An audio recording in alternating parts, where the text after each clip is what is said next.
Okay, today we're looking at the Great Depression. What was the cause of the Great Depression? What was life like during the Great Depression? And just some characteristics and issues that took place during that time period. So, what we're going to look at first before we get into the stock market are some early causes, specifically what was going on in the 1920s. You did have some underlying weakness in the economy in the 1920s, as much as the 1920s was a booming economy.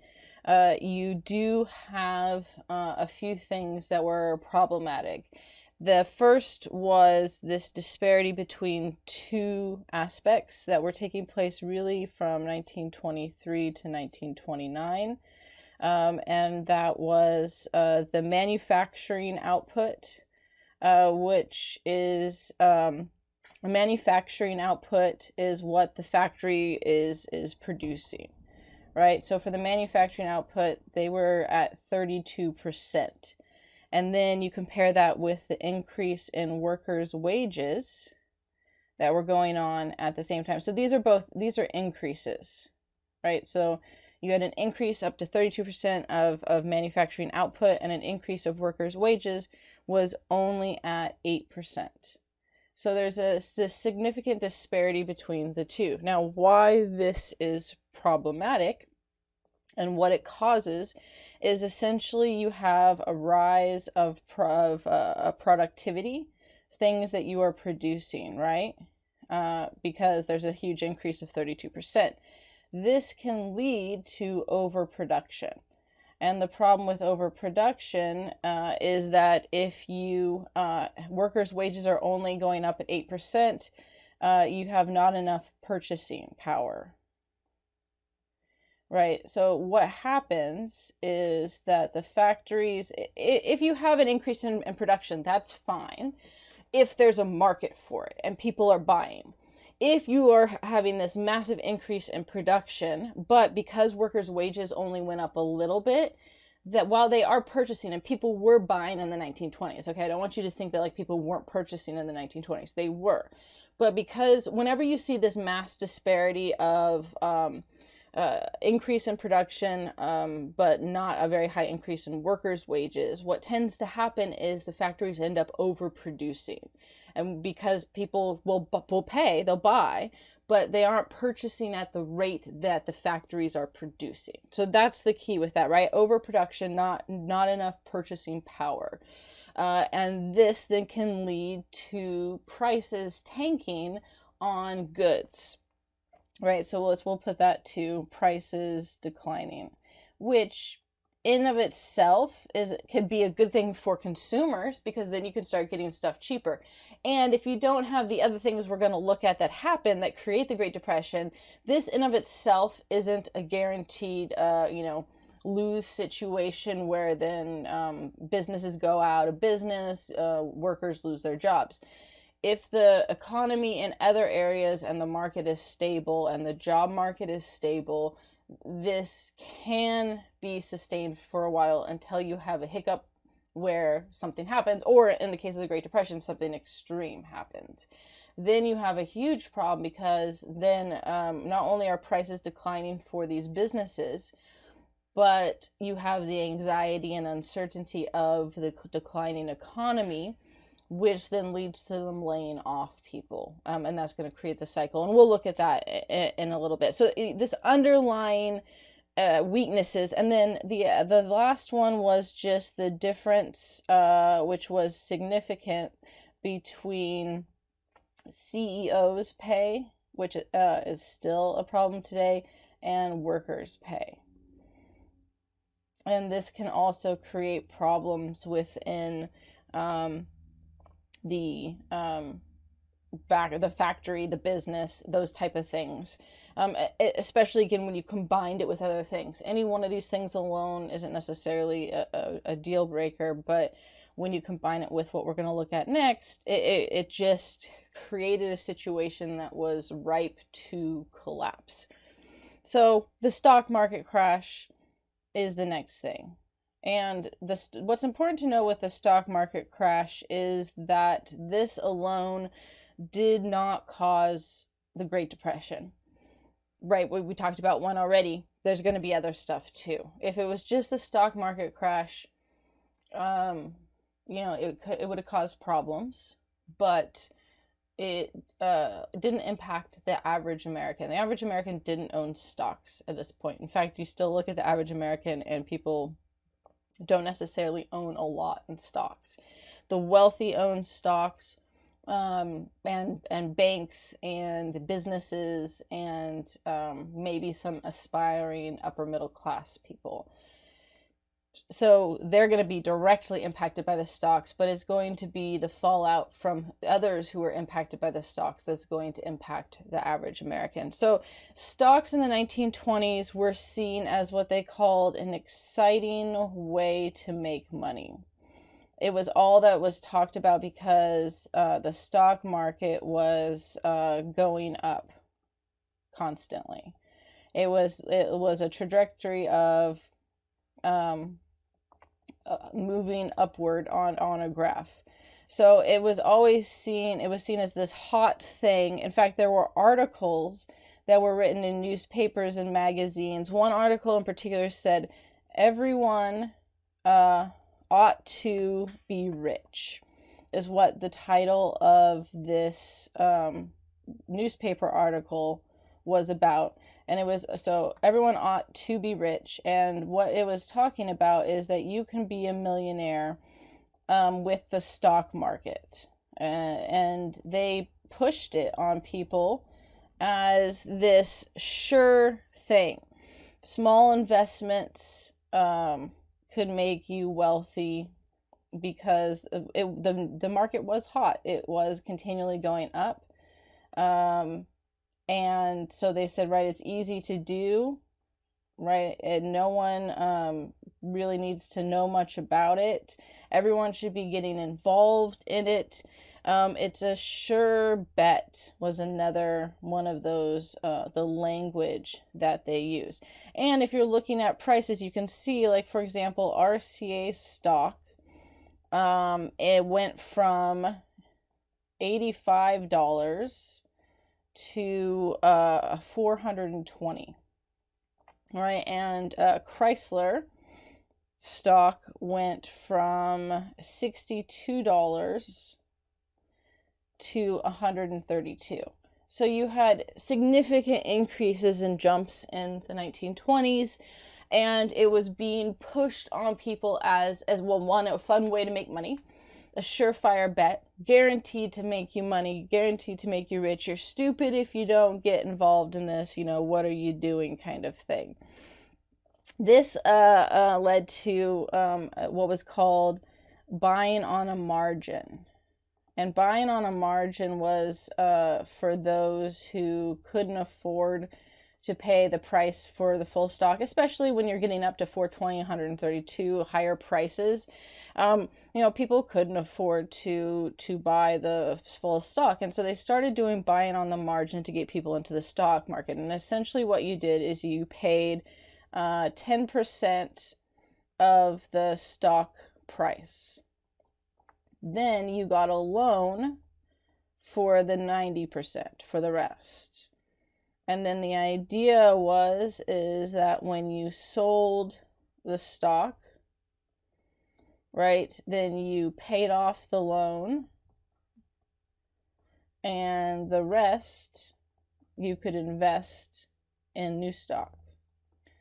Ideally without buying on a margin, right?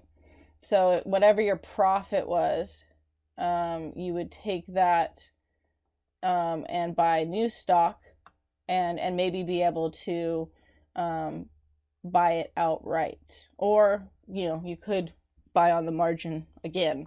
What's crazy with this is very similar to the housing market crash that we experienced not that long ago. What you have with the housing market crash was they were pushing, well, one, and especially in California, prices were going up and up.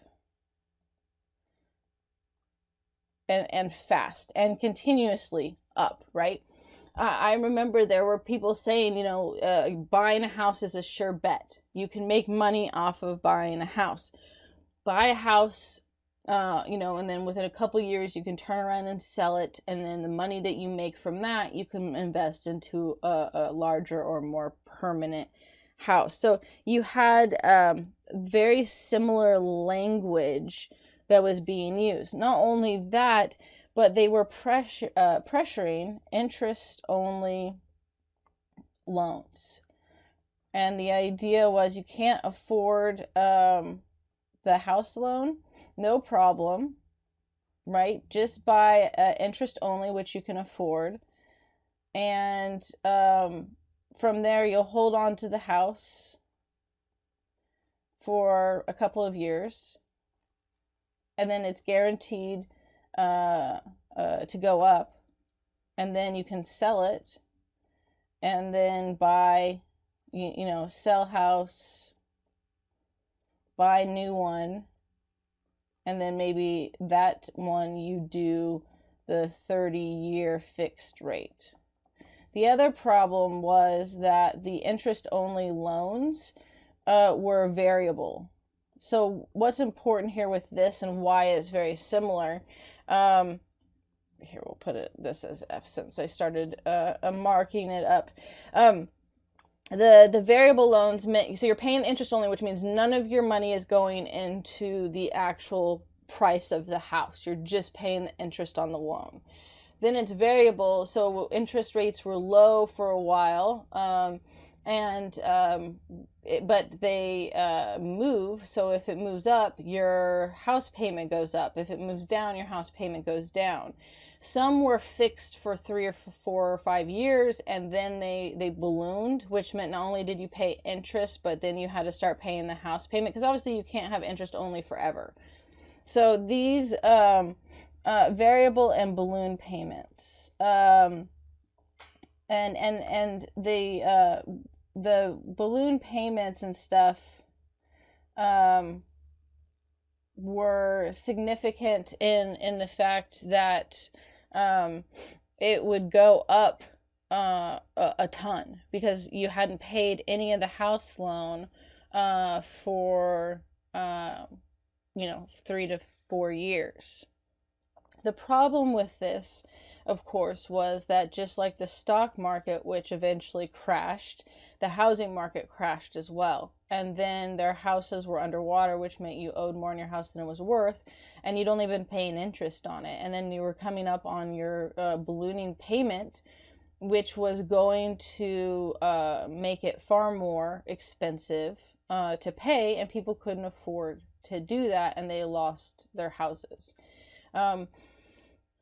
This led to other issues with housing loss, job loss, things like that. Why the recession that was kickstarted off by the housing market crash didn't become the Great Depression is because of actually some of the acts that were put in place during the New Deals, like unemployment, insuring the banks. There was a brief period where there was reports of people rushing the banks to get their money out, but that quickly calmed down because your money in deposit up to a certain amount, one that I will never reach, is insured. And so you're not going to, if the bank falters, you're not going to lose your money.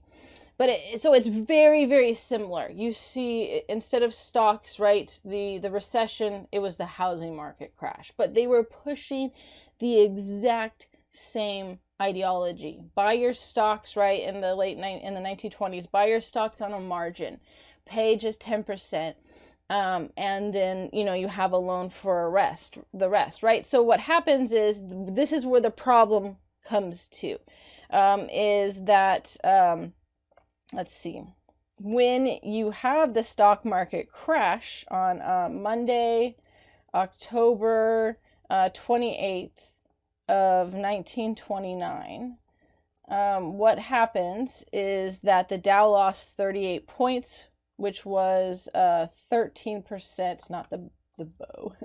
The Dow lost 38 points, which was 13% of the total value.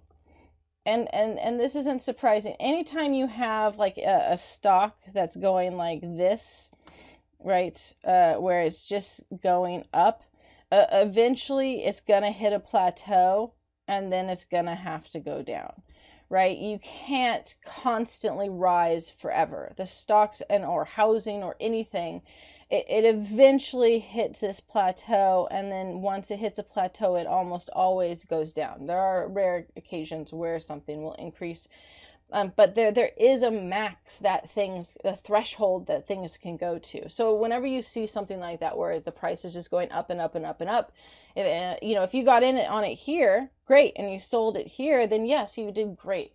But if it's been going up for a long time, this is the tip, right? If stocks or housing or whatever else has been going up for a long time, it is not the time to buy, because it will hit a plateau and then it will decrease. That is just how things go in the economy. So you had this first loss, and this created a panic.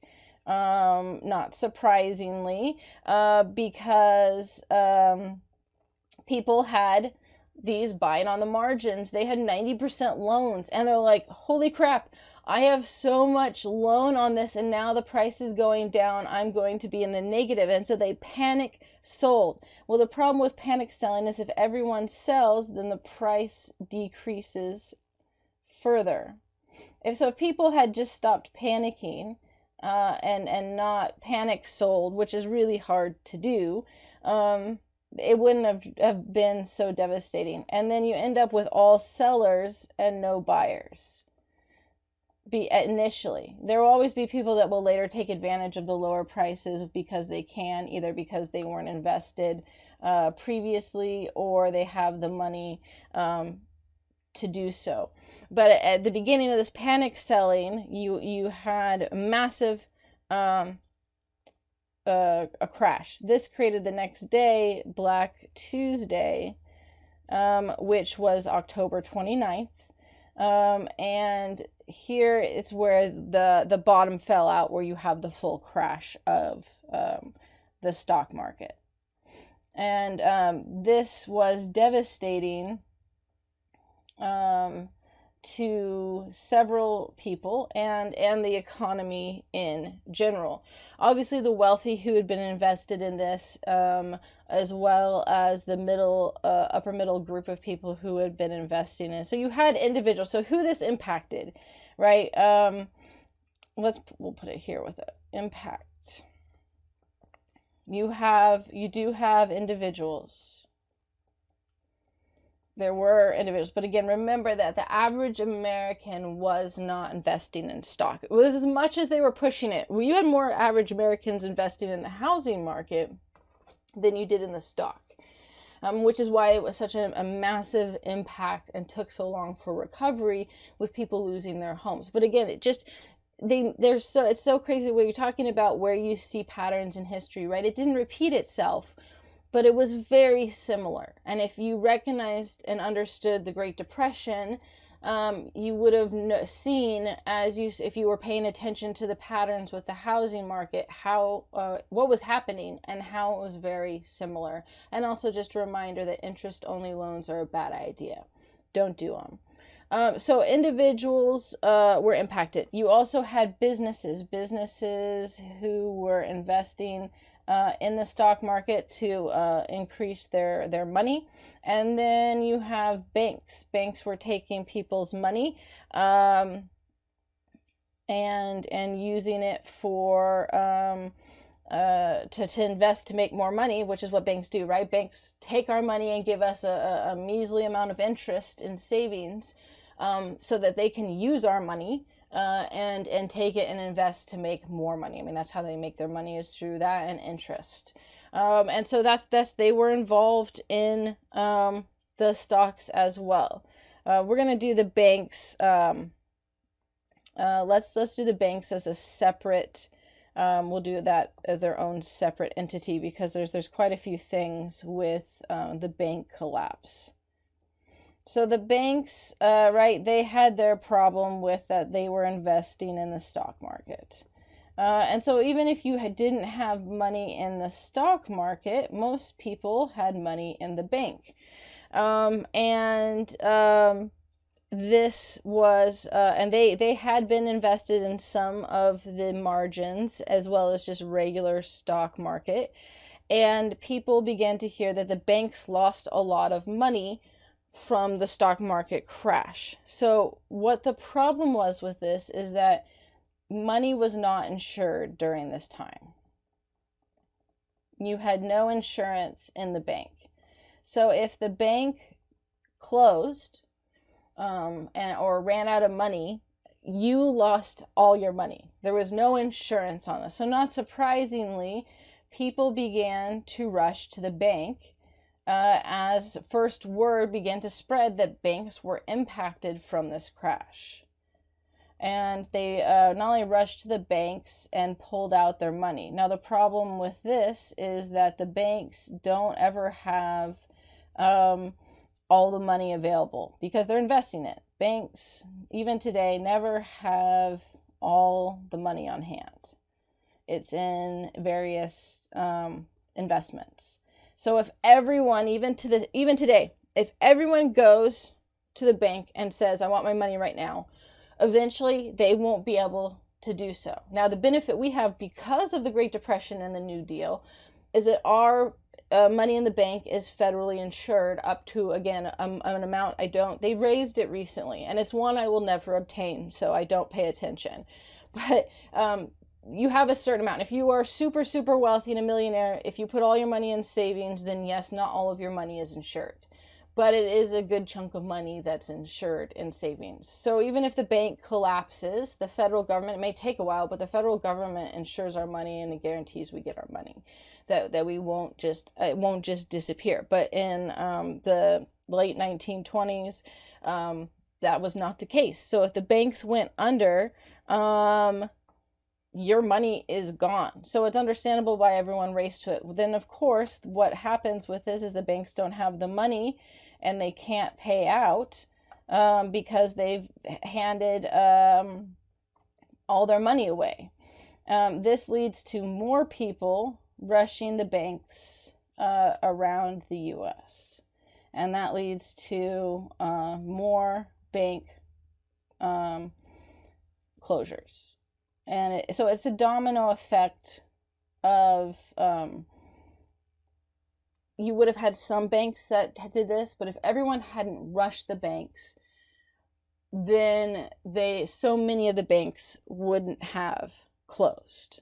This is what hurt the average American, right? This is one of the things. There's another thing too. So the stock market crash did not impact the average American directly, right? It wasn't like they were losing money in the stock market. Instead, it was the impact on the banks and the rush on the banks that led to people losing their life savings because their bank closed and there was no option outside of that. The other thing that went with that, again, losing your life savings is devastating, and that alone can have a massive impact. But again, it may not have created the Great Depression if it wasn't coupled with unemployment. So I wrote employment, or we'll see the lack of employment here in a minute. And so you have the stock market crash, you have the banks and the run on the banks because they were invested in the stock market, and then people pulling out their money and the banks closing. And then because of the weakened state of the underlying weaknesses we looked at from the 1920s, along with the stock market crash and the banks, you're going to have a transition to mass unemployment. These things together create the Great Depression. So unemployment, we had already talked about, is that you have the weaknesses, we'll say, in the economy with the overproduction. That on top of fear because of the market, the stock market and banks, had led to people spending less. It also led to businesses being concerned, right? And then this is going to lead to letting people go from jobs.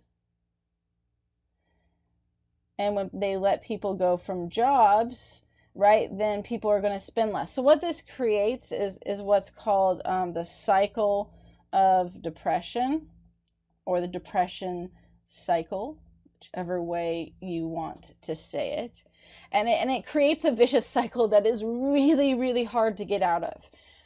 We saw this in the recession. So let's look at the cycle, and then we'll talk about why it's so hard to get out of. So you have overproduction, right, which is what we just talked about, and fear. And this leads to spending less. So from that, then businesses, because of the issues and everything, they lay off people. Right? Well, once you lay off workers, then they're going to spend less money because they now don't have a job. That's going to lead to hurting and declining businesses, especially because, right, overproduction led to cheaper prices. So that's why that was an important part of it. This is going to lead to letting more people go, right, or laying off more people, which is going to lead to fear and spending less. And it creates this continuous cycle of depression that is really, really hard to get out of. Now here we'll put cycle. Oh, moved while I was writing there. Cycle of depression. So the question is, how do you get out of this cycle? Well, one way, here we'll put that question there. How do you get out of this? And the answer really is there is no easy way. World War II got us out of it. The New Deals helped some, and that's going to be one thing that they're going to push, right? But there isn't an easy way. So one thing has to be really that businesses have to look long term, which means they can't freak out. Don't let go of people. They have to look and say, yes, we're making money, we're losing some money right now, and in the short term, if we laid off people, that helps our bottom line. But long term, if we hold on to people through this tough time, they will then still have a job, they will still have money, which means purchasing power will stay stronger, which means that then you'll get out of that. But it's really hard for businesses to sacrifice like that because they don't want to lose money. And it does require a little bit of sacrifice on the businesses. And again, when you have that disparity between the CEO and workers, that shows some of the issues with them not caring about the workers during that time rather than their own bottom line and profits for their job. But if businesses wouldn't have let people go, then it would have created money that they would have felt secure about spending, knowing that they weren't going to be let go. But as you see people getting laid off all around you, you start to become afraid that you might get laid off as well. So you stop spending less even before you're out of a job. And then that just goes into the economy. You need people need to spend money. But you can't ask that if they don't have a job, right? That's the problem with it, which is why having businesses hold on is a big thing. This is why people spending money, they tried to do with the recession. They sent stimulus checks.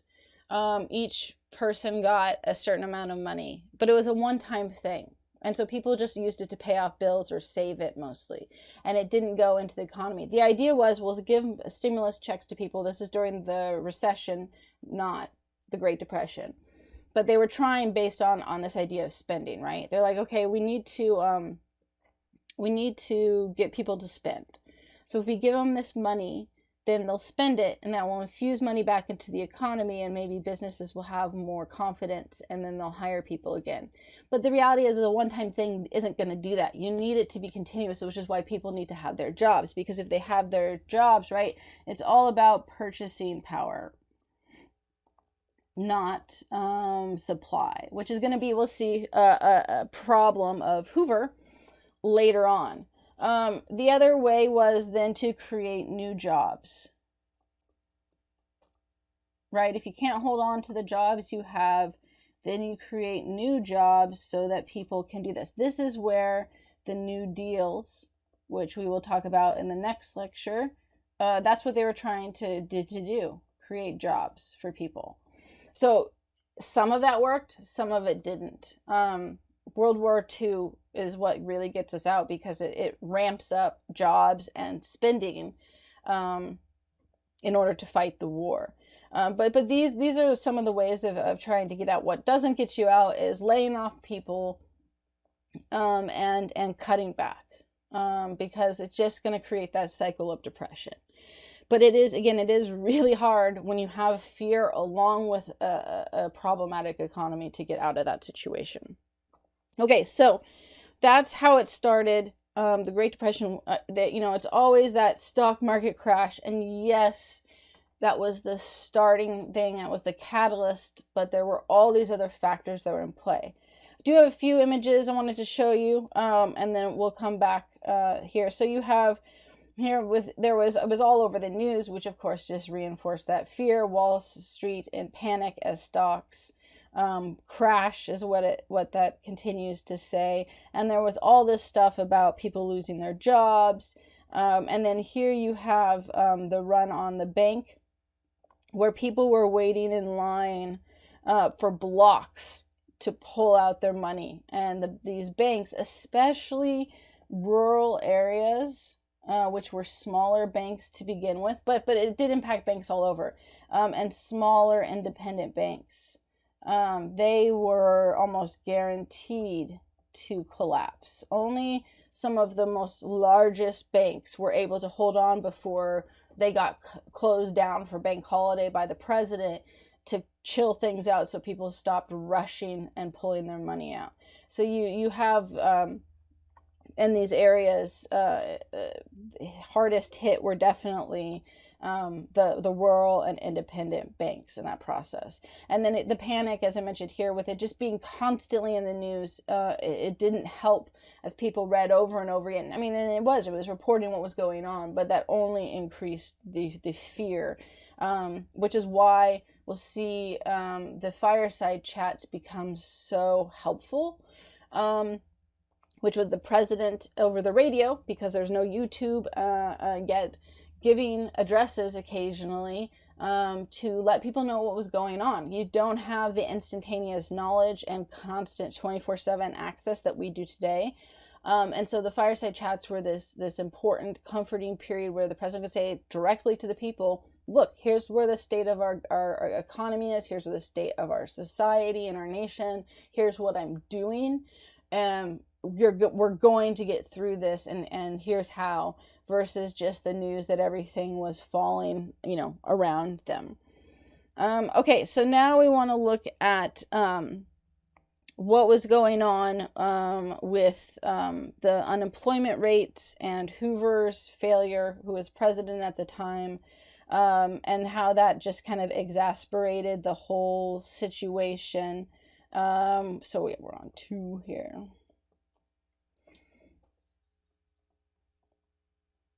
We'll just title that one The Great Depression.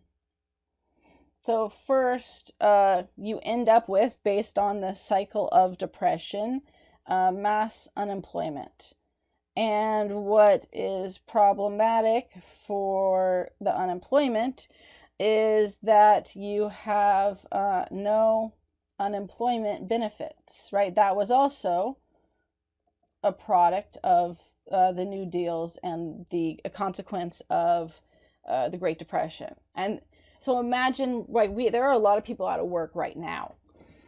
And if they couldn't get unemployment, then you're in a much more perilous position than if you have something at least coming in that helps you out a little bit, right? It's not perfect, but it's sure better than what it was during the Great Depression, where people had nothing. What you did is you went to they had a small type of unemployment. You had what was called an unemployment office. You did not get checks, though. You did not get paid unless you worked, and you were required to go to this office each day in the morning. And as more and more people ended up unemployed, the lines got insane. And then they would offer whatever jobs they had for the day. And if you could take it or were qualified for it, right, then you got a job. But it was only for a day, right? So you got a day's work. Then you would go back the next day. So the problem with this, the expectation was the unemployment office was just to find people jobs. There were no benefits outside of, here are the jobs that we have that a need for. Here you go. This is what you're doing for the day. Right, so the problem with this then is that with increase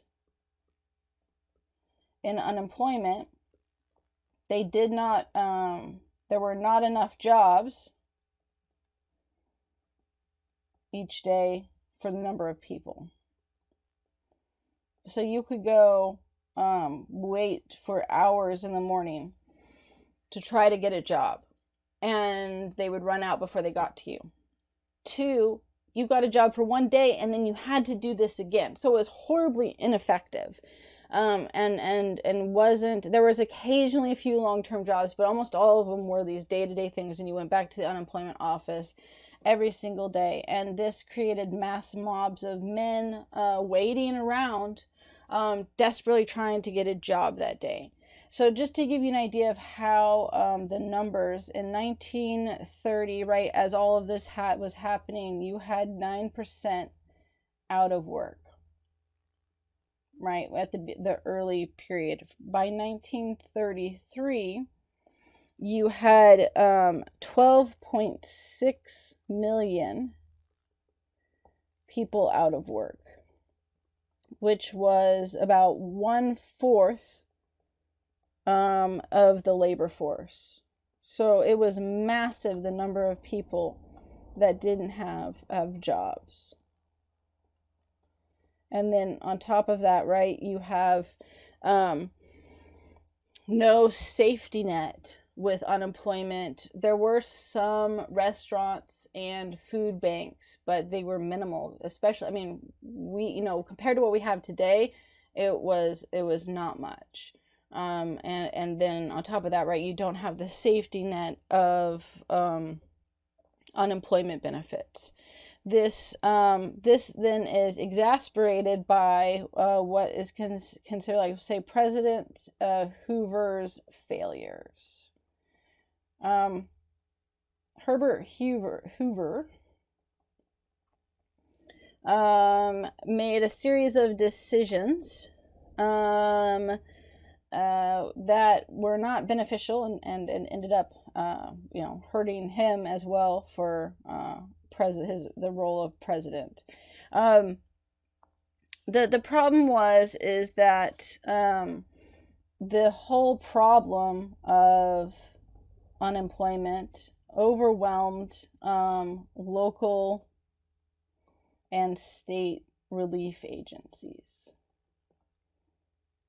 They didn't have the resources for the numbers. And yet, traditionally, states and local governments were responsible for these things, right? So they were responsible for jobs, the poor, food banks, shelters, not the federal government.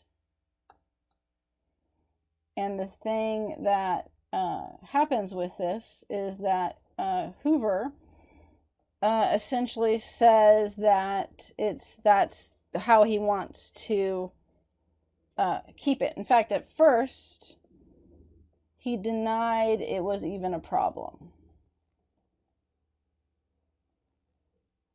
So first he said this is it's not that big of a deal. We're going to be fine. It's small numbers. And then what he did is then he put it on the states and said it was the states' responsibility, right? Because it technically was in traditional practice to help those in their state, right? So the federal government, it's not the federal government's job. This should sound familiar. This is exactly what President Trump is doing right now. He denied that the coronavirus was a problem. And then he said it's the states, governors, and states' responsibilities to get their own ventilators and medical issues. That's exactly the same thing there, right? Where what he should be doing is stepping up within the federal government, helping out. That's what Hoover should have been doing. And it's part of the reason why he's going to lose to Roosevelt is because he becomes very unpopular with this. And the reality is when you have, sure, it might have been the state's initial responsibility, but when you have something that is so overwhelming, in this case, the financial situation, or today, if we're looking at right now, the coronavirus issue, the federal government then has a responsibility to step up and help out because that's what they're there for. And you can put it on and say the state should be able to do this, but if it's clear that this is something unusual and not the norm, and then the federal government that's what they're supposed to do. And so denying that it's even an issue, and then not helping the states and saying that they need to fend for themselves was devastating. And it's again where you see history it doesn't repeat itself exactly, but we see similar patterns and decisions and actions and things. And this is one where when he said those things, I was like, not the first thing, but by the time he started putting it on the states, I was like, this sounds exactly like what Hoover was doing with the Great Depression, because it is. And that is the reality is the states have a capacity for which they can't handle, and the federal government has wider reaching abilities to step in to that process. So denied it was a problem, said it was the states, not the federal government's job. Eventually he does establish some type of recovery plan. But the problem with the recovery plan is that it focused on businesses as the solution. And if you remember what we talked about before, the problem with this is that there was overproduction. So it was assuming what his solution with businesses as the solution, that they're going to fix the businesses and that will solve the problem, is that there was a supply problem. There wasn't. In fact, there was too much supply. What the recovery plan was called was the RFC, which was the Reconstruction Finance Corporation. And what it would do is give government credit and loans to businesses if they would hire people and expand. The problem with this, again, it was the assumption that if the businesses just hired more people, and produced more, that it would be, it would solve the problem. So the problem with this is that, one, it was a loan, and the loan had interest. And the businesses were not interested in expanding in this period of time, right? And so it's not surprising that they're like, yeah, things are really bad right now, really not looking to expand. And that was part of the condition, is that you expand. You hire new people and you expand. And they're like, yeah, no, we're good. So this wasn't well used in that sense, and Hoover continued to resist larger scale stuff for quite a while. They did eventually create the Emergency Relief Act. And the Emergency Relief Act authorized the RFC to lend $300 million to states, which in of itself is good, and that money could have been beneficial. It could have helped, but there were problems. One, this was started too late, and only by 1933, only 30 million had been given out to states, and that was due to a lack of awareness, as well as how it was managed. So if you have 300 million in loans that can be given to the states in order to help, and only 30 million is given out, right, then that's really not doing all this. Because of Hoover's poor response and the lack of help and somewhat empathy that he gave, the shanties were named after him, Hoovervilles. So, and this was definitely a jab at him for his lack of action. These were, Hoovervilles were shanty communities, so shacks or shanties. They were communities that were often built from people who had lost homes. Their home, it was largely made out of random junk, cardboard, wood, pieces, tires, anything they could find. You had in New York, Central Park became a whole village, essentially, was filled with these. And it was a testament to how many people, right, lost their homes. We'll show some pictures of that. But they named these shacks that became called Hoovervilles during this time period, just due to the dislike of Hoover's response. So we'll look at life in the Depression, the Great Depression, but I'm going to show you the Hoovervilles first here. So here, this one, we're talking about states being overwhelmed, right? States ended up putting up these signs, and well, counties even. Jobless men keep going. We can't take care of our own. Chamber of Commerce.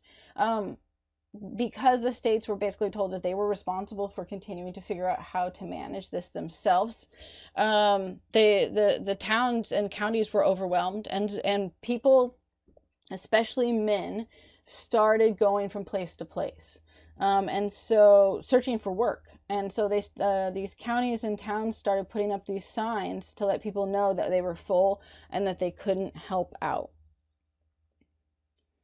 You also, we'll look more at work in just a minute, but you had people that were men that were unemployed that would put these little sandwich board signs on them, is what they were called, and it would list their resume, essentially, desperately trying to find a job, because of course the unemployment center wasn't providing anything. So these are Hoovervilles, and you can see just how big some of these communities were. I mean, all of Central Park was taken up by Hoovervilles, and they were constructed shacks, and some better than others based on supplies that could be found, and what could either be afforded. Here is, like, some of these ones look better. A lot of these look better constructed here, where you have mini homes, but it's hard to see in detail. There's definitely some in here that are not as nice as these. And here's an example of one. Again, random scraps, a pallet, looks like random board, a tarp, some pieces of wood, right? Whatever you could find just to make a little bit of a home. Here are a few more. And these were all over the United States, especially in larger cities, but in some rural areas. But we'll talk about the rural farming area was a little bit different in their experience, especially farming homes. But cities, towns, suburban areas all ended up having these Hoovervilles in places because so many people lost their homes. Here at Hoover's Poor Farm Tobacco Fund, hard times are still hovering over us. They're very critical of Hoover and his response. Here again, a little bit more of a wooden barn looking. It actually looks like they moved into a barn. And we'll come back to this one here in a minute. All right, so what we're going to look at is life in the Great Depression, and how that was structured. And so I want to look at family first, and that how it changed and shifted family life.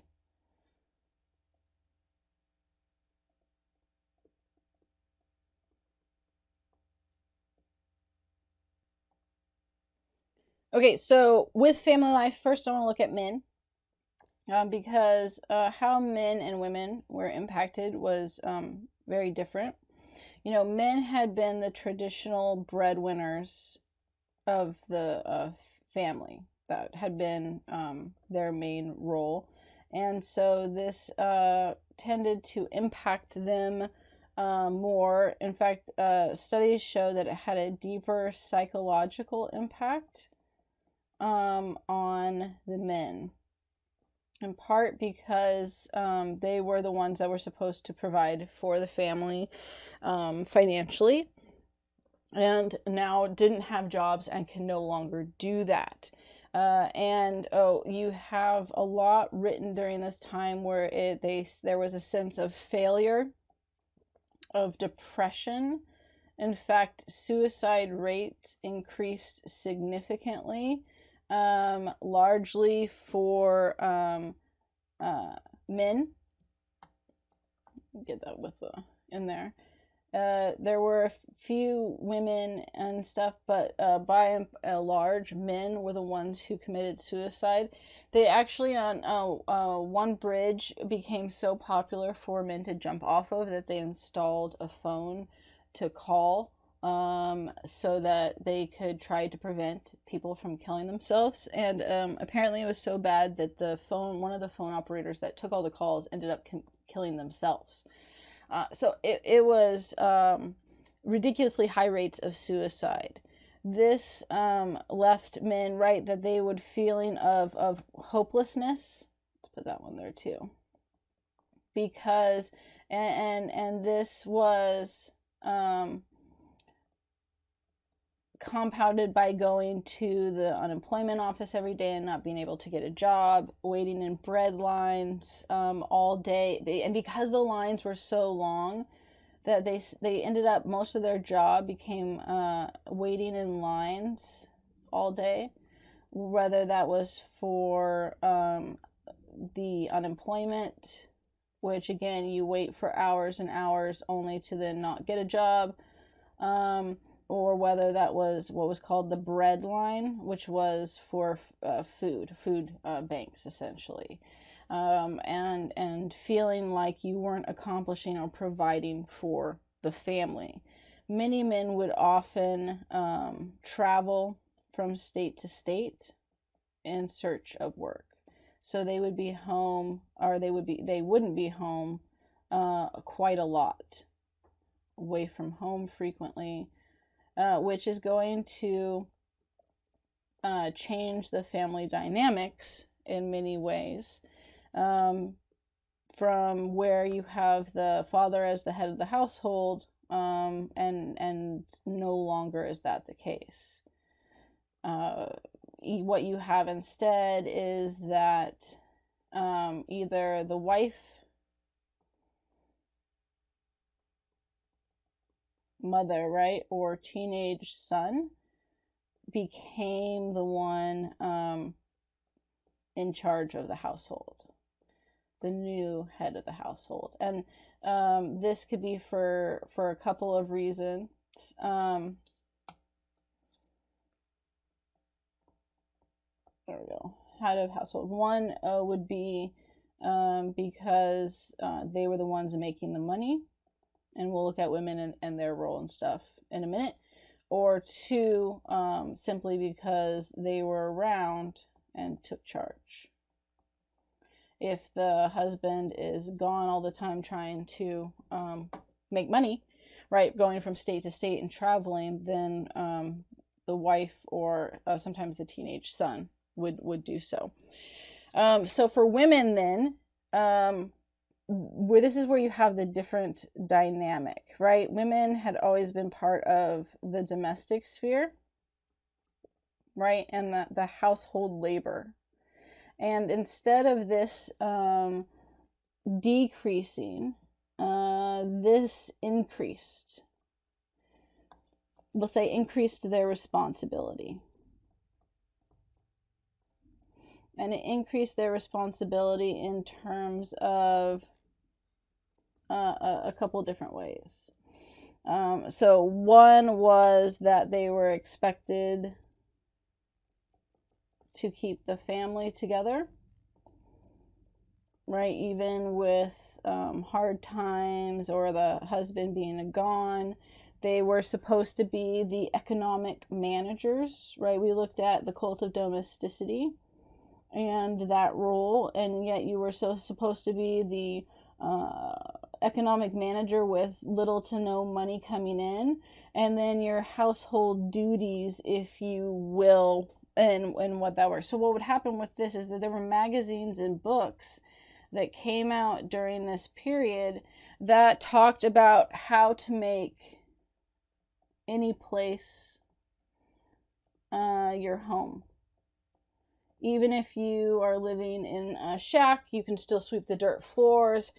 It was this idea of traditional roles of cleaning, and that those should just adapt, rather than go away. That you can still make this a home, right? Because you're expected to keep the family together. So here's how you make this a home. Here's what you do to keep things going. So women's work in the household, actually, like I said, it increased than their job of making sure that they had enough food. So then you have cooking and enough food. Women got very creative with cheap food during this time. That could go further. Hot dogs were a big thing. Pasta. The more let's say non-prime cuts of meat. Right? Anything that you could do to get food and expand it. They talked about soups, lots of soups during this time, because you could add more water to it if you needed. So there were, like I said, all these cookbooks about what type of food that you could make on a cheap budget. What you could do to put up blinds in your shack just still to make a home, or if you lived in a car, which some families moved around from place to place in their car and that was their home, how you could make the car, and when you set for camp that day, to still be a home. What I want to show you is a video of Great Depression cooking. This is a woman who grew up in the Great Depression, and these are recipes that her family made. And so this one is dandelion salad. Welcome to my kitchen. I'm Clara. I'm 94 years old. Today we are making some meals from the Depression.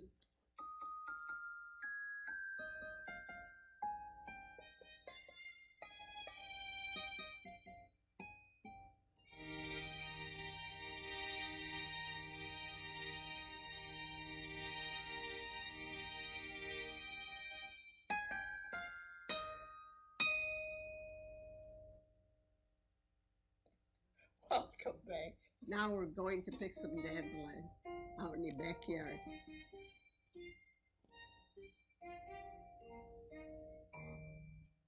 It's a good meal to have during the Depression because it's free and it's good for you. I dig them out, then after I get them all in the house and I clean them up. Cut them out with a knife.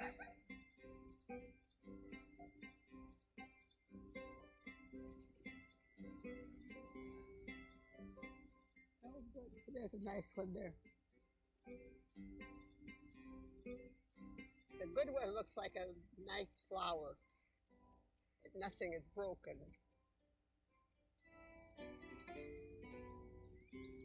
Take out the roots and keep the leaves. The dead leaves you throw out, the good leaves you keep. Cut out the dandelion. Then you bring them in and clean them up, get them ready for salad or cooking or whatever you're going to do. I think we got enough. This is how I clean the dandelion. Take out all the dead ones out.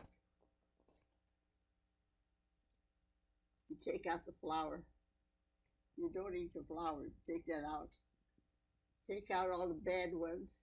When I worked at the Hostess Bakery, I put a knife in my purse.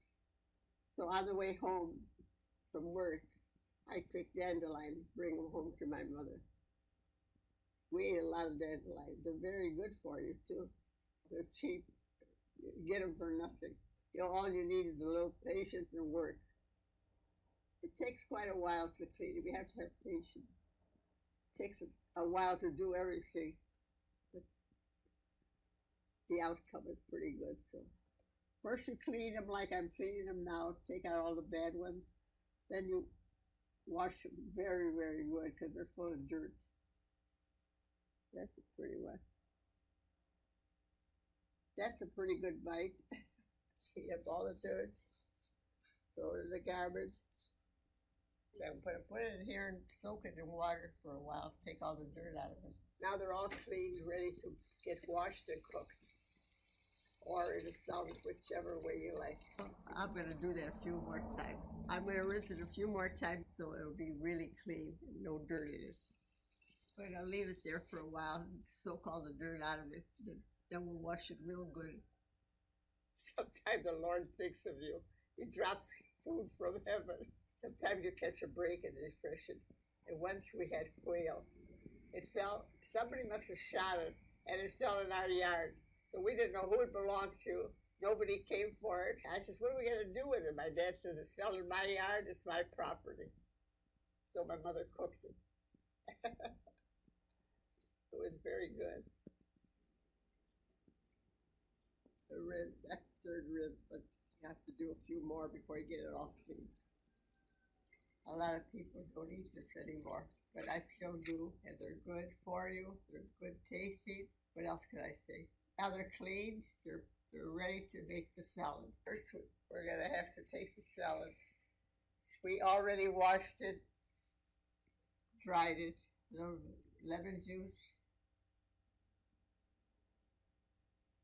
Now I put it in the olive oil.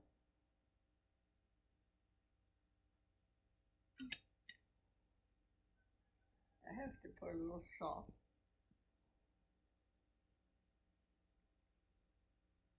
I never put pepper in salad. Some people do, but I don't. Then you stir it.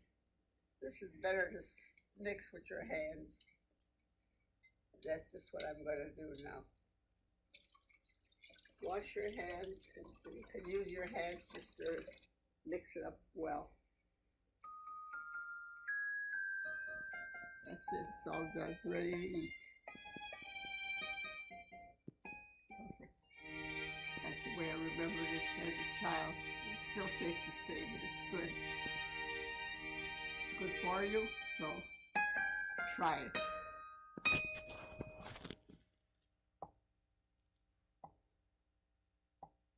Today we're going to make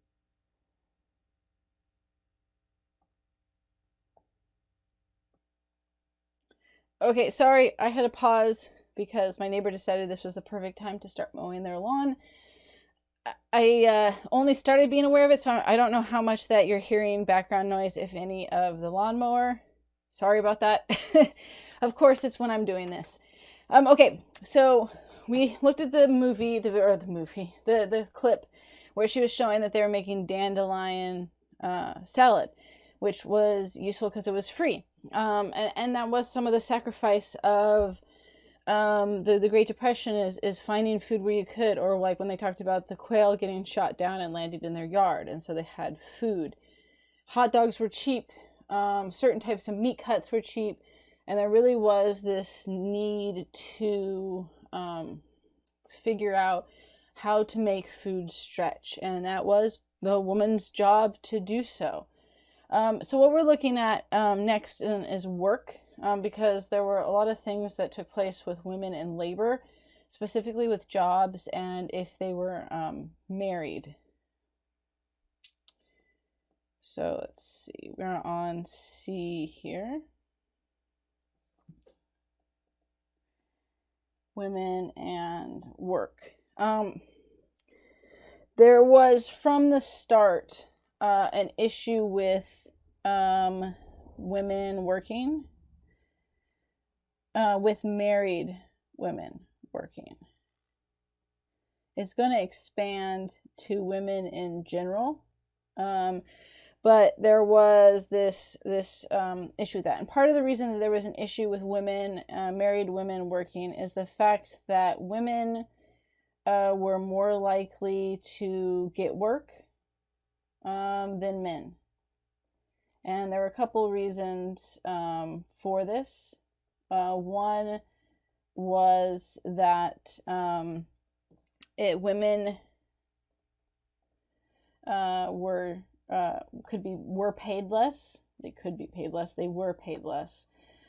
So generally speaking, in any type of job, women were paid less than men, and therefore they got to continue their job where men were let go, because if the employer is looking to save money, then they were looking for those that they could pay less to do so.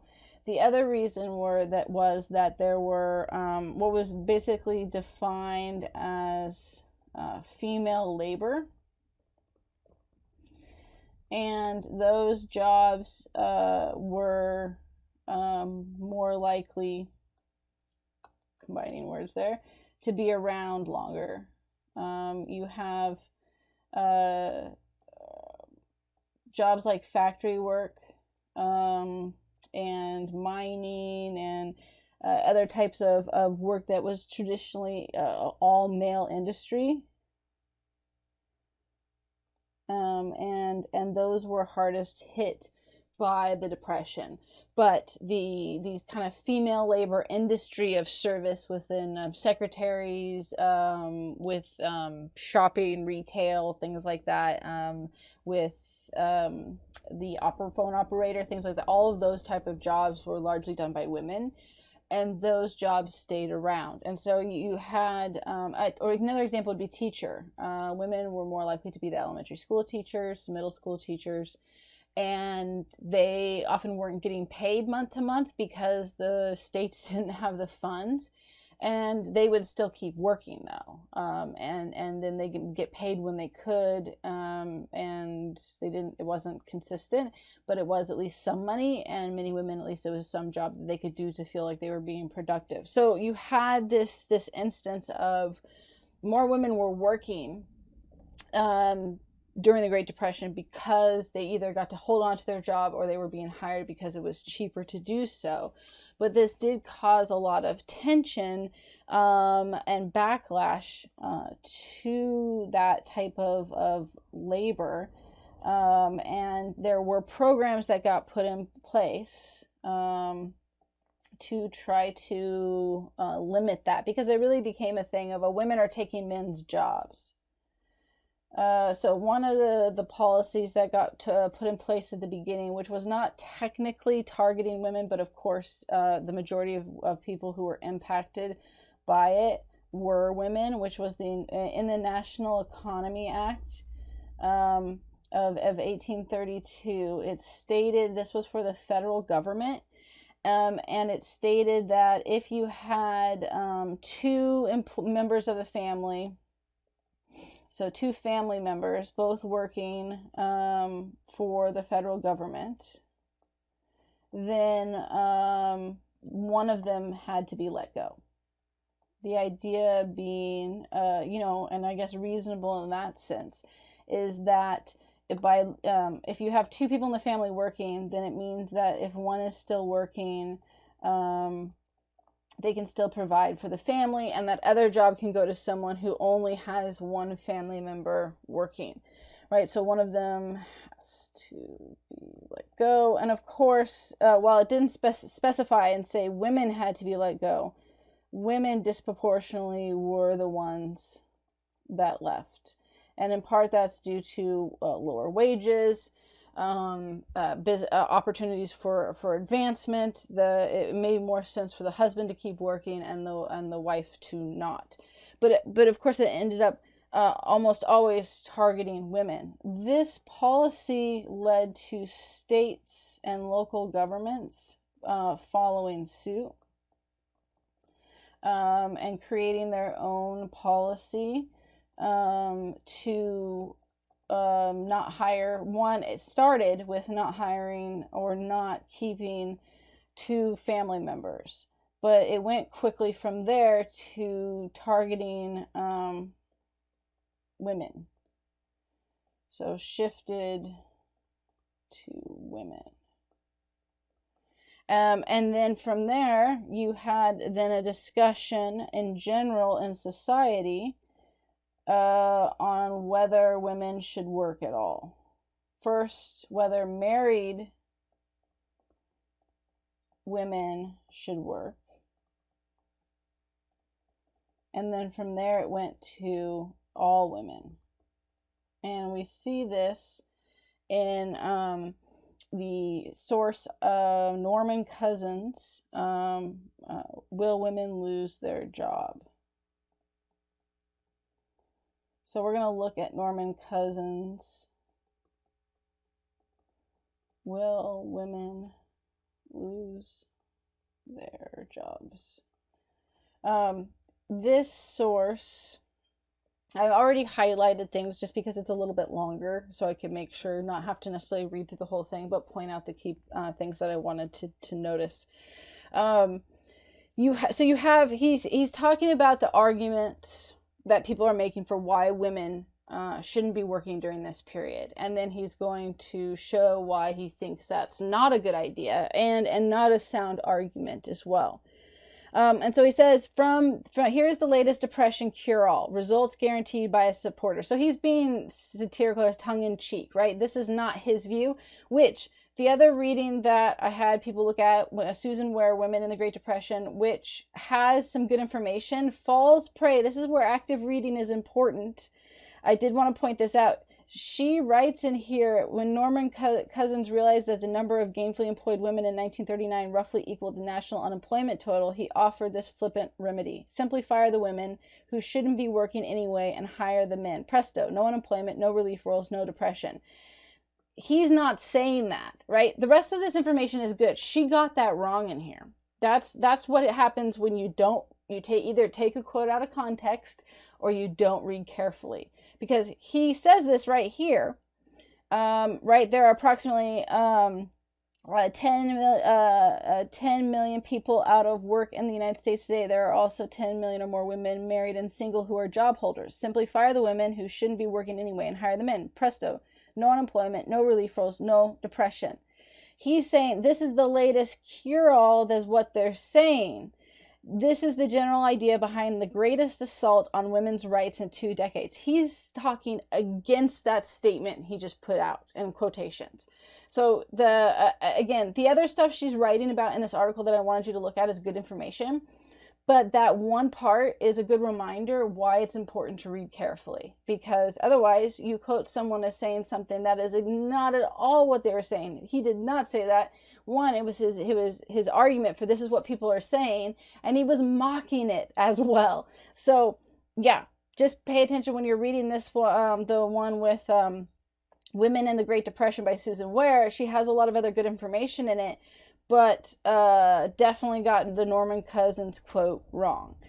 So he's saying this is what the latest is saying, that it, right, there's all these people that are unemployed, and there's all these women, so if we just get rid of the women, then no unemployment. And he says this is the greatest assault on women's rights in 2 decades.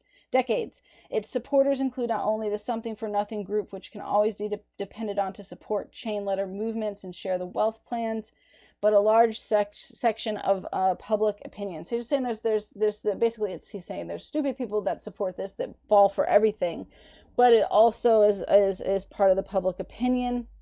The first move towards the complete defeminization, I'm right here, of public and private jobs is discrimination against the married woman. Having thus inserted its foot in the door, the Oust Women campaign seeks eventually to enter and hang up the Verboten sign, which is German for forbidden, to all women, married or single, employed or seeking employment. So he's claiming that this is just why it's this greatest assault is they'll start with married women, but eventually it'll be used as an excuse to get their foot in the door to get all women to not work. There are, of course, many familiar moral arguments against working wife, and he also has moral in quotations, right? Women's places in the home, the management of which is enough work for any person. Her first allegiance is to the bearing and raising of children. That there's a direct relationship between the increase of women in business and the declining birth rate. So he's like, here are other arguments, right, that are used. You have the main argument here on that it will, they're taking men's jobs. Here's some others. The Women's Bureau of Department of Labor reports that in recent years, the majority of married women at work have been working not because of a desire for career economic independence, but because of a need to provide or supplement family income. So it's a need. He's saying, look, they're not just doing it for fun, which, in itself isn't wrong either, but he's trying to point out all these against these other arguments. There's an economic need for survival for their family. At most, not more than, and then he says, okay, so all these jobs, right? One, he says the numbers are off, right? That there's not 10 million jobs, but instead you have only 1 million jobs that could pass to men.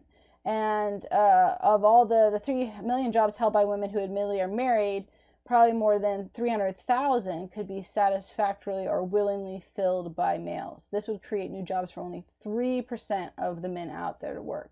So he's saying, look, out of this fictitious number, that's far less. And out of all of the jobs that are held by women, only 300,000 could be taken over by men, and that's only 3% of the overall number of men out of work. So this is not going to end the depression or somehow give all the jobs to men that need it. The ouster should begin with the working, and then he goes to another type of argument, right? So this is not his argument. This is others' arguments. Right, and he's saying that they're saying, well, the ouster should begin with the working married woman because she should be dependent upon the man. After that, single women should be withdrawn from jobs. And who will look after them? Well, someone will. Someone always does. Besides, unemployment with women is a matter of relative hardship at worst, but with men, especially family men, the hardship is absolute and complete. The state should have the right to step in and, for the greater benefit of all, say who shall work and who shall not. And so he's saying, like, that's not practical. I've showed why, that there's already an economic need for it. And then he says, imagine an average day in America without working women. Now this gets and puts him in his time, right? He's really advocating for women to work and saying the whole argument that women and married women should be taken out because of the Great Depression is ridiculous. But then he's like, this definitely is a little bit sexist, and it puts it in its time frame that he's in, of the jobs, right? So then he gives these, imagine these a day without women in these jobs. John Citizen arrives at his house to be greeted by a male receptionist, a male switchboard operator, and a male private secretary who opens his mail, arranges his appointments, and takes dictation. At lunch, his favorite waitress is missing, her place taken by a young man. At 3 o'clock, he visits his dentist and is greeted by a male nurse. At 4:30, Mrs. Citizen calls to complain about Harry, who has taken the place of the part-time maid and who refuses to wash the baby's clothes. At the dinner table, Mary, who has just entered kindergarten, complains about Mr. Mann, the new teacher. Mrs. Citizen resents the personal questions asked by the new male sales clerk when she went shopping for underwear. She also resents the husky baritone voice that moans, "Number, please," every time she picks up the phone. So, right, it's totally sexist in this idea that these are only female jobs. But this is important because it showcases one of the things that happens during the Great Depression is it really defines women's jobs. Right? This idea that there are certain labor that only women can do. And that men possibly can't do it because apparently it would be ridiculous to have a male sales clerk or a male nurse or whatever else. And that's definitely a product of his time, but it is the consequence of it is that you get these really defined roles for women that solidify during the Great Depression. Let's see. Right, and then he mentions there's much talk about the mother's places at home, but he says the house has changed a lot. They have more free time, new technology, has opened up the availability of time. So that's his argument is that one, it's not practical because the amount of jobs that men could actually fill are minuscule. And two, that can you imagine replacing all the jobs, women's jobs with men's jobs, that people wouldn't be happy with that. That there's these predetermined roles of women, that those are the jobs that women and should be in. And then of course his argument at the beginning that it's just it's an actual assault, that they're actively trying to eliminate women from working altogether because supposedly our moral argument is that the place is in the home, which then he tries to showcase that's not the case at all. So I mean he is pro women working and actively supporting that. But you do have his examples. It definitely puts him within that time frame. But it was very common, like I said, to have this expectation that there were these defined roles for women and that men possibly couldn't fill them, and that only solidified due to women working these jobs during the Great Depression. So there was active push against women working during this time period, and there were defenders of that as well. But it was necessary for many women to work in order to survive. You had women who they needed to work because their husband didn't work. Right. Others needed to work because they were single or a widow, right? And these are just the economic reasons, notwithstanding women just wanting to work in that process. And so they were essential to providing for the family and needed that money and income to do so. But they constantly had a pushback against women working in this period. One of the other things that changed as well, which is just an offset of this, we'll just put other changes. You have marriage rates decrease because of the work, and this does go directly because of labor. Many were afraid to lose their job, right? And because they were single, they were able to keep working, and so they waited to get married so that they both could keep working and survive. Divorce rates went down. And divorce rates decreased because people couldn't afford to get divorced. When the Great Depression is over, marriage rates increase and divorce increases as well. So people were just holding off, right, from these. It's not that it fundamentally changed it, it's that they couldn't afford to do it. The birth control pill, birth control became illegal, it became legal, right? Because people couldn't afford to have children. And it would finally set up the government to where they realized that it was necessary for survival. And so they finally made it legal. Okay. What we're going to look at now, sorry, there's a car going by really loudly, is changes in rural areas, and then I think, and the Dust Bowl. So we were on 4.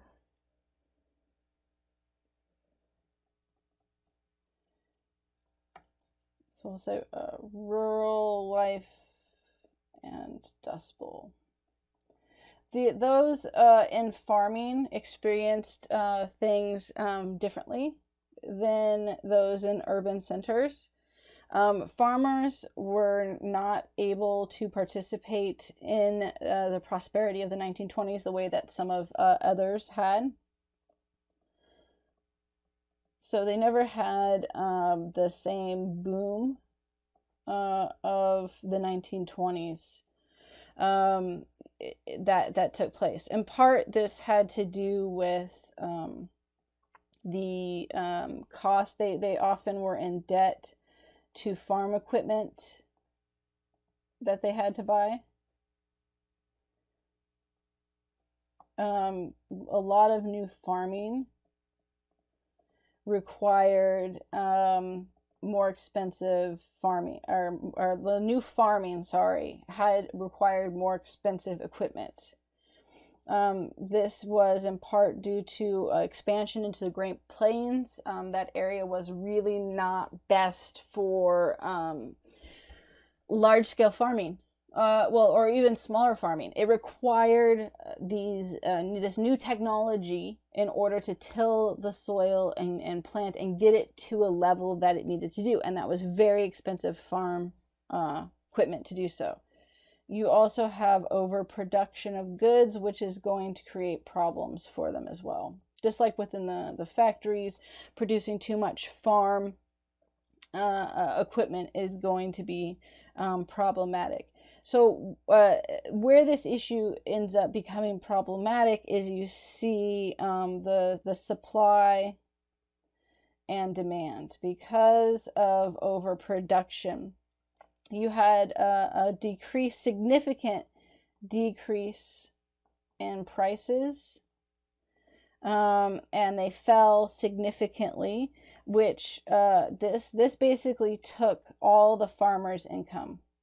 They lost most of their income with the drop in prices. So to give you an example, the harvest that in 1931 was worth $1.2 million. That same harvest, the harvest, it was in 1931, only did that, sorry. The harvest, which was worth $1.2 million. I was right. In 1931, only yielded 7,000 in 1933. There we go. So sorry, that was me messing up there.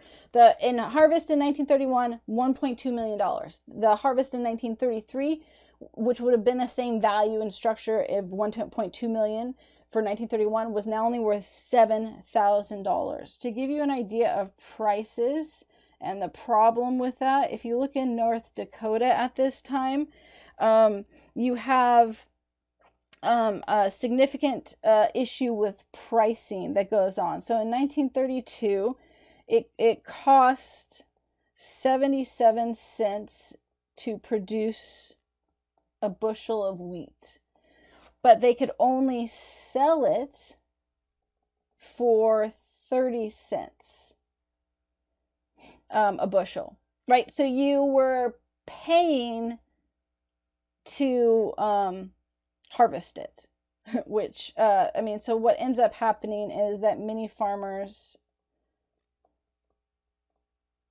stop harvesting because it costs them more than to let it go, to let it rot. We'll see the New Deals that there's going to be a government paying them to let that happen, so that the prices basically realign the way that they should.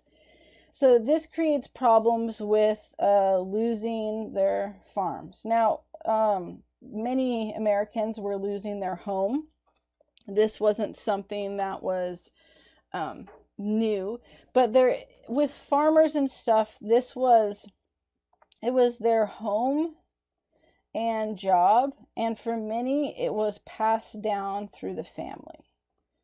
So you had a deeper connection to the land than someone in a city or suburban area. And a lot of history, right? Generations of families owning that property, of a family owning that property. This sparked protest when you had bank collectors come and try to confiscate the land, to the point that when bank collectors started showing up, well, I mean, again, they have protest. People started banding together and would stay on the porch with their gun and threaten the bank collectors. And this then led to whole neighborhoods joining together and protecting houses. Eventually, the bank collectors, not surprisingly, refused to go for fear of their life. And they just straight up said, yeah, we're not going to collect there. The New Deal will also target this later, because this was,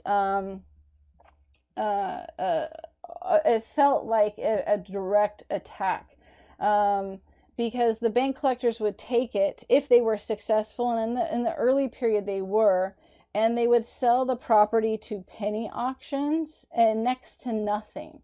So the property would go to investors who didn't care about the land for insanely cheap.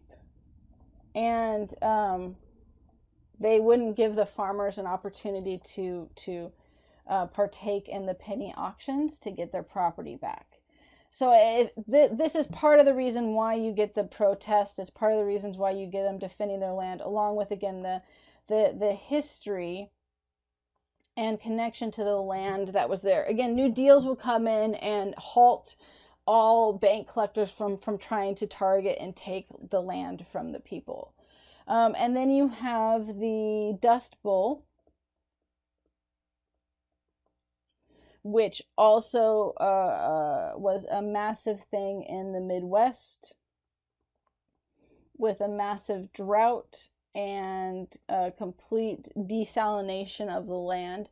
This essentially made the area look like a desert. We'll look at some pictures in a minute. The problem was the overuse of the land. The area was really never meant for mass farming, and the way that they got around it was new technology, which we were talking about, which also got them into debt and problems that way. And this allowed to circumvent the natural production cycle, or not cycle, but capacity. You also had that they were planting one type of crop. So what you really should do if you're wanting the land to last a while is, if you have a farm, is you break it up into sections. So you have different crops. Let's say A, B, C, and then fallow. So what you do is you rotate crops. So A will be, I don't know, corn, right? Potatoes, tomatoes, whatever, right?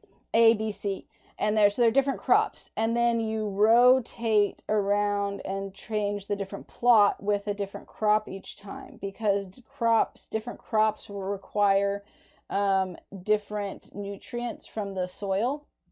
And then you leave one fallow, which means you till it, but you don't plant, to give it rest, and you rotate around. But they weren't doing that. Not diversifying crops. And so they just kept planting the same crop over and over again, and over exhausting the land, which eventually led to, in combination with the drought that took place, the entire topsoil turned to dust. And again, made it look like a desert. They lacked food and water. And everything really became about living in this kind of dust structure, waiting for that. Of course, notwithstanding that, then this led to no crops and no money, but also no food, right?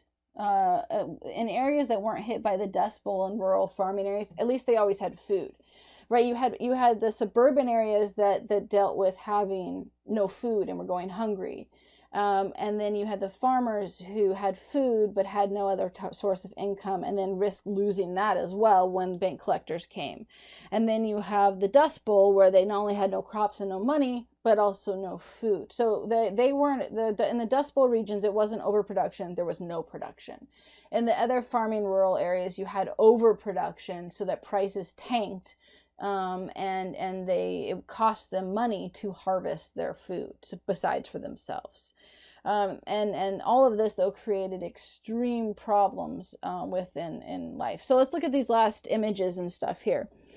Here you have a family living in their car, right? Remember, it wasn't, some families, they had to get up and they moved from state to state, following either agriculture, in California was a big thing, or just going state to state searching for jobs. So a lot of times when families lost their home, the car became their home, and they lived out of their car until it broke down. And trying and searching to find jobs. And women felt an expectation that even in this situation, they had to kind of make this their home as much as possible. They were still responsible for the children, cooking, setting up a nice little area in the evenings when they stopped driving to live. So that obligation of the domestic sphere never went away.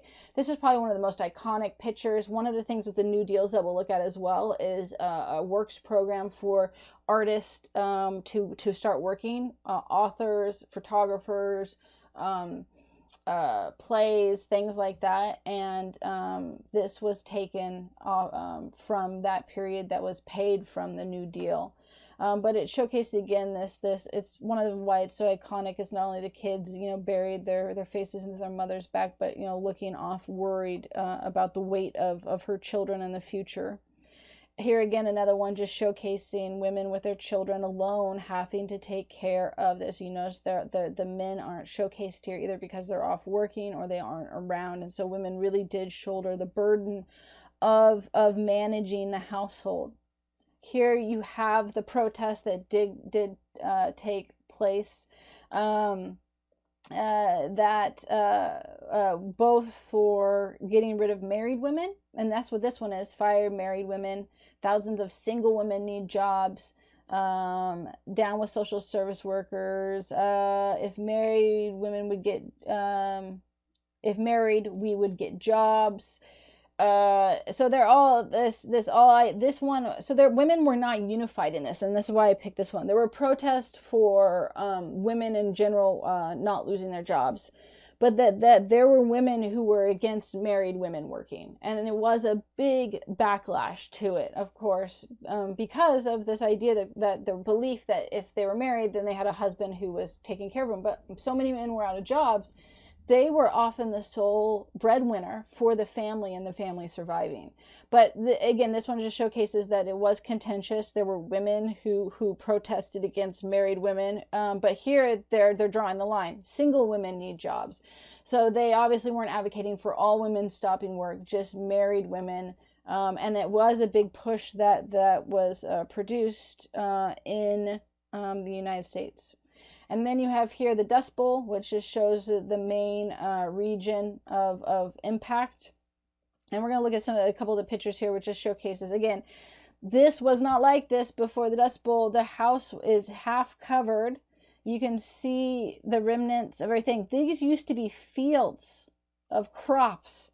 It's crazy how it looks like they're in the middle of the desert. Again, here you got your lonely cow. And this was farmland. These pictures just amaze me because it just shows you the devastation of what the Dust Bowl did in that region. And the Dust Bowl was crazy because the dust got into everything. Into your clothes, into your house. It didn't matter how well you closed the house, all your plates, all your cupboards, everything had into it. There is this diary, Anne Marie Lowe, that wrote her experience about the dust. And this was so April 25th, 1934, Wednesday. Last weekend was the worst dust storm we ever had. We've been having quite a bit of blowing dirt every day since the drought started, not only here, but all over the Great Plains. Many days this spring, the air is just full of dirt coming for hundreds of miles. It sifts into everything. After we wash the dishes and put them away, so much dust sifts into the cupboards, we must wash them again before the next meal. Clothes in the closets are covered with dust. Last weekend, no one was taking an automobile out of fear of ruining the motor from the dust, right? Newspapers say the deaths of many babies and old people are attributed to breathing in so much dirt. It talks about her trying to persuade her father to let her go get a job so she can help pay.